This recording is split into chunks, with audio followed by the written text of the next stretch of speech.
Hadirin jamaah Jumat yang berbahagia, puji syukur tidak lupa kita panjatkan kehadirat Allah yang telah memberikan kepada kita semua nikmat iman, nikmat Islam, nikmat sehat, nikmat panjang umur, sehingga kita dapat berkumpul guna melaksanakan salah satu kewajiban kita, yaitu salat Jumat di masjid yang insya Allah penuh berkah dan rahmat.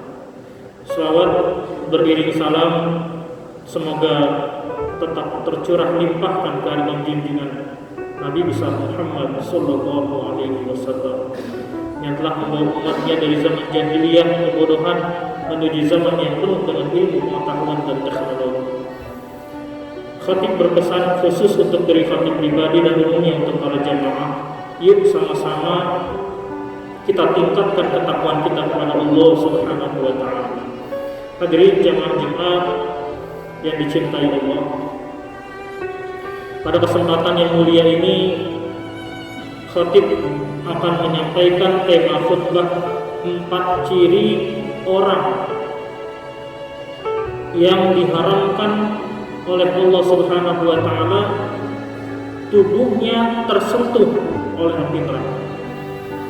Hadirin jamaah Jumat yang berbahagia, Rasulullah sallallahu alaihi wasallam pernah bersabda di dalam hadis yang diriwayatkan oleh Imam At-Tirmizi dan Ibnu Hibban, An Ibnu Mas'ud qala Rasulullah sallallahu alaihi wasallam, dari Ibnu Mas'ud berkata, Rasulullah sallallahu alaihi wasallam bersabda, "Ala ukhbirukum biman tuharramu alaihin nar." Kata Rasulullah, maukah kalian aku tunjukkan orang yang diharamkan tubuhnya tersentuh oleh api neraka?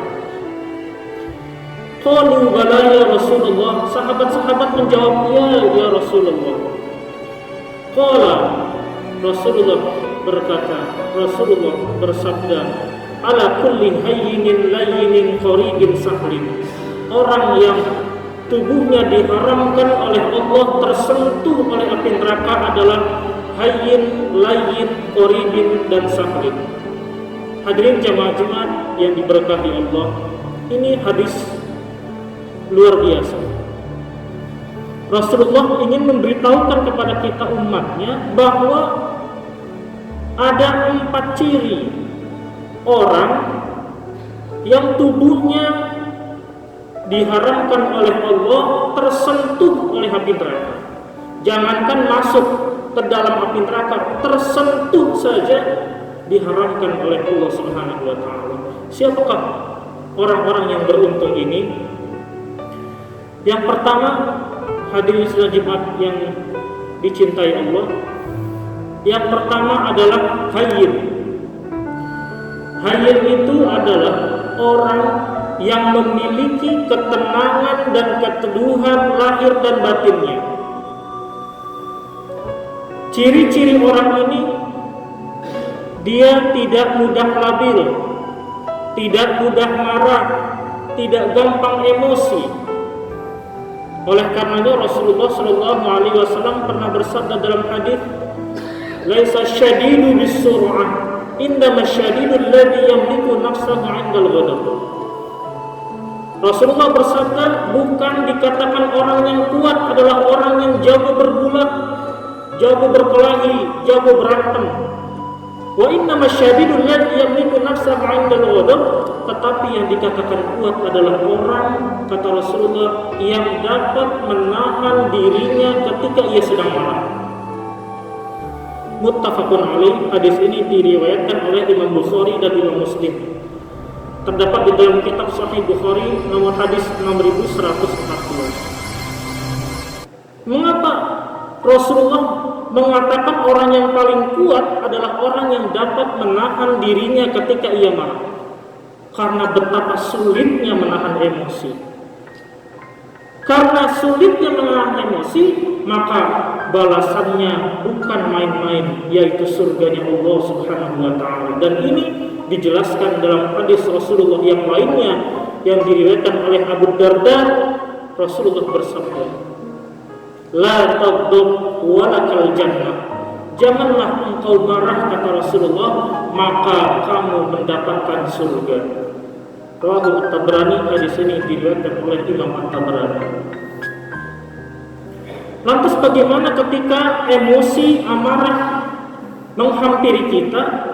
Rasulullah membagikan tips dalam hadisnya, an Jaddi Atiyah qala Rasulullah sallallahu alaihi wasallam, dari Jaddi Atiyah berkata Rasulullah sallallahu alaihi wasallam bersabda, innal ghadaba minasyaitan, sesungguhnya kata Rasulullah, marah itu adalah asal muasalnya dari syaitan. Wa inna syaitan khuliqa minan nar, dan syaitan itu tercipta dari api. Wa inna ma tudfa'un nar bil ma, dan sesungguhnya api itu dapat dipadamkan dengan air. Fa idza ghadiba ahadukum falyatawadda, kata Rasulullah, maka barang siapa yang marah di antara kalian, falyatawadda, maka berwudulah. Rawahu Abu Dawud, hadis ini diriwayatkan oleh Imam Abu Dawud. Maka yang pertama adalah hayyin ini, ciri-cirinya yang lainnya adalah memiliki pertimbangan yang penuh ketika dihadapkan kepada suatu masalah. Tidak mudah mencaci, tidak mudah memaki. Dan hayyin ini lahir dari hati. Kenapa? Karena hati yang tenang, hati yang tentram, hati yang dekat dengan Allah itu senantiasa mengingat Allah. Ala bidzikrillah tatmainnul qulub. Ingatlah, hanya dengan mengingat Allah hati akan menjadi tenang, hati akan jadi tentram. Bahkan tidak hanya sekedar mengingat, tapi kita meyakini bahwa Allah Maha melihat, Allah Maha mendengar, Allah Maha dekat dengan kita, Allah Maha kuasa atas segala sesuatu. Oleh karenanya kita biasakan, kita tanamkan, kita latih diri kita memiliki sifat yang pertama, yaitu hayyin. Dan sifat hayyin ini adalah orang yang tidak mudah marah, tidak gampang emosi. Tetapi dalam Islam ada marah yang diperbolehkan. Yang pertama, marah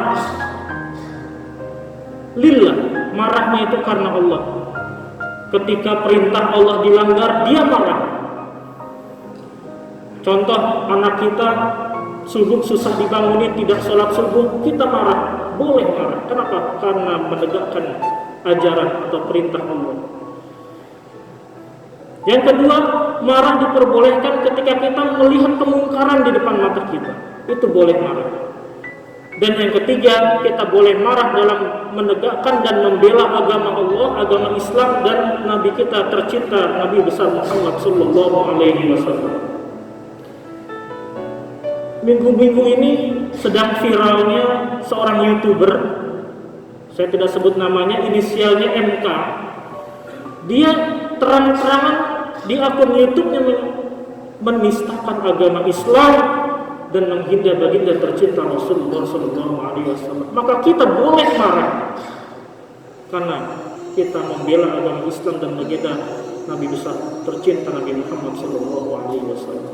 Ini yang pertama, ciri tubuhnya orang yang tidak tersentuh oleh api neraka. Yang kedua, ciri orang yang diharamkan oleh Allah tubuhnya tersentuh oleh api neraka adalah layyin. Layyin ini adalah orang yang memiliki lemah lembut, baik lemah lembut tutur katanya, lemah lembut sikap perilakunya. Dan ciri-ciri orang layyin ini tidak suka memaksakan kehendak, tidak suka memaksakan pendapatnya. Dari mana lahirnya sifat layyin? Sifat layyin ini lahir dari sikap rahmatan lil alamin. Dan ini dicontohkan oleh baginda tercinta Rasulullah yang memiliki sikap rahmatan lil alamin, sikap kasih sayang kepada kita umatnya. Maka ketika kita memiliki sifat kasih sayang, maka akan lahir kelemah lembutan dan akan lahir sikap sopan dan santun. Rasulullah bersabda, irhamu man fil ardi yarhamukum man fis salam. Sayangi makhluk Allah yang ada di bumi, maka makhluk Allah yang ada di langit, para malaikat akan menyayangi. Hadirin senajiban yang dimuliakan Allah, terdapat di dalam kitab Nasaihul Ibad, ada seseorang yang mimpi bertemu dengan Imam Al-Ghazali. Kemudian orang tersebut tanya kepada Imam Al-Ghazali, "Wahai Imam Al-Ghazali, bagaimana Allah memperlakukan dirimu?" Lalu Imam Al-Ghazali menjawab, "Ketika aku di hadapan Allah, aku ditanya bekal apa yang kau bawa." Kemudian Imam Al-Ghazali menjelaskan dan memaparkan amalan-amalan, prestasi-prestasi ibadah yang sudah Imam Al-Ghazali lakukan selama hidup di dunia, tapi tidak satu pun yang diterima oleh Allah Subhanahu wa Ta'ala kecuali satu amalan kebaikan, yaitu pada suatu ketika Imam Al-Ghazali sedang menulis kitab.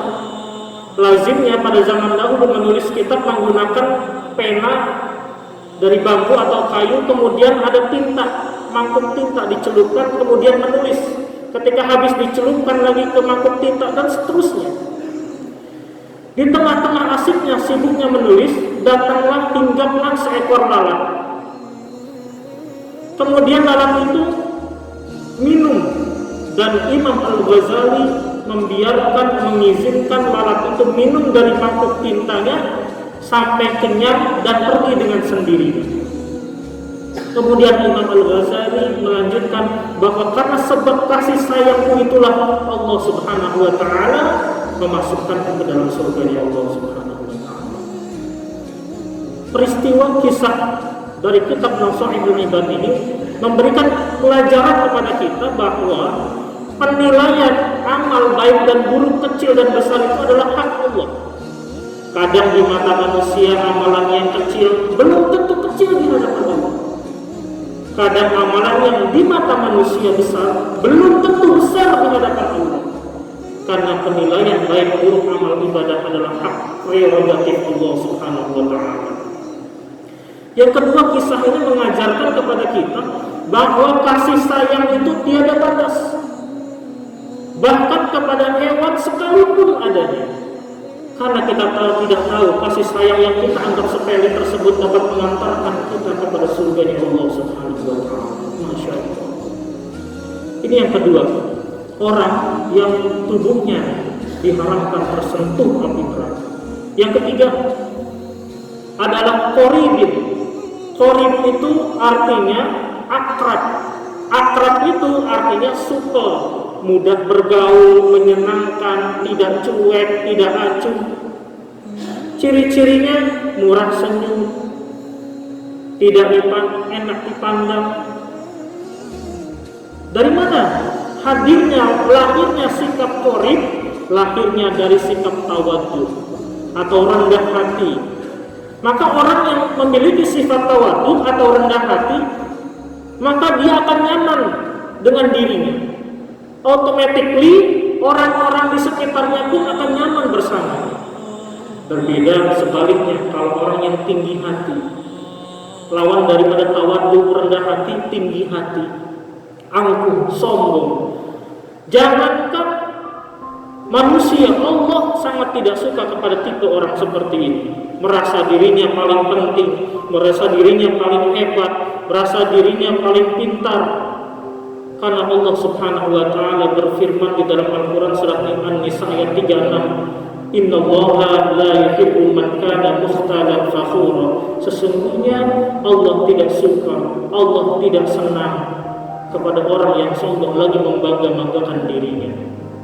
Oleh karenanya kita latih, kita biasakan untuk bersikap tawadhu, rendah hati, dan kita jauhi sifat sombong agar kita termasuk ke dalam kategori orang yang diharapkan oleh Allah jasadnya, tubuhnya tersentuh oleh api neraka.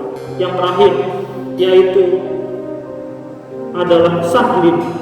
Sahlin itu artinya orang yang memudahkan urusan orang lain, tidak mempersulit sesuatu, tidak suka ribet, tidak suka berbelit-belit. Dan dari mana sikap sahal ini? Sikap sahal ini artinya adalah apa yang disabdakan Rasulullah SAW dalam hadisnya, wa an Abi Hurairah radhiyallahu anhu qala Rasulullah sallallahu alaihi wasallam, dari Abu Hurairah berkata Rasulullah bersabda, man nafasa an mu'minin kurbatan min kurabid dunya nafasallahu anhu kurbatan min kurabi yaumil qiyamah. Kata Rasulullah, barang siapa yang meringankan kesusahan seorang mukmin daripada kesusahan dunia, nafasallahu anhu kurbatan min kurabi yaumil qiyamah, maka nanti Allah akan meringankan kesusahannya di antara kesusahan pada hari kiamat. Kita tahu bahwa hari kiamat adalah hari di mana hari yang sangat meresahkan, menegangkan. Kemudian dalam hadis Rasulullah dilanjutkan, "Wa man yassara 'ala mu'sirin yassarallahu 'alaihi fid dunya wal akhirah." Barang siapa, kata Rasulullah, yang memudahkan orang yang kesulitan, apalagi zaman sekarang PPKM level 3, orang banyak yang kesulitan pekerjaan dan lain sebagainya. Barang siapa, kata Rasulullah, yang memudahkan orang yang sedang kesulitan, yassarallahu fid dunya wal akhirah, Allah akan mudahin kesulitannya di dunia dan kesulitannya di akhirat. Wa man satara musliman satarallahu fid dunya wal akhirah. Barang siapa yang menutupi keburukan, kejelekan, aib seorang muslim, satarallahu fid dunya wal akhirah, maka Allah akan menutupi aib-aibnya, keburukannya, kejelekannya fid dunya wal akhirah, di dunia dan juga di akhirat. Kemudian hadis ini ditutup dengan kalimat yang luar biasa, wallahu fi 'aunil 'abdi ma kana al-'abdu fi 'auni akhihi, dan Allah akan menolong hambanya selama hamba tersebut mau menolong saudaranya. Akhrajahu Muslim, hadis ini diriwayatkan oleh Imam Muslim. Kesimpulan terakhir, mudah-mudahan dari 4 ciri orang yang tubuhnya diharamkan oleh Allah tersentuh dari api neraka, mudah-mudahan kita bisa melatih, kita bisa membiasakan diri kita, dan mudah-mudahan Allah panjangkan umurnya, panjangkan kita semua dalam keadaan husnul khatimah. Allah sehatkan badan kita, Allah jauhkan kita semua daripada mara bahaya, musibah serta wabah. Allah kumpulkan kita semua bersama-sama nanti di surganya Allah Subhanahu wa ta'ala.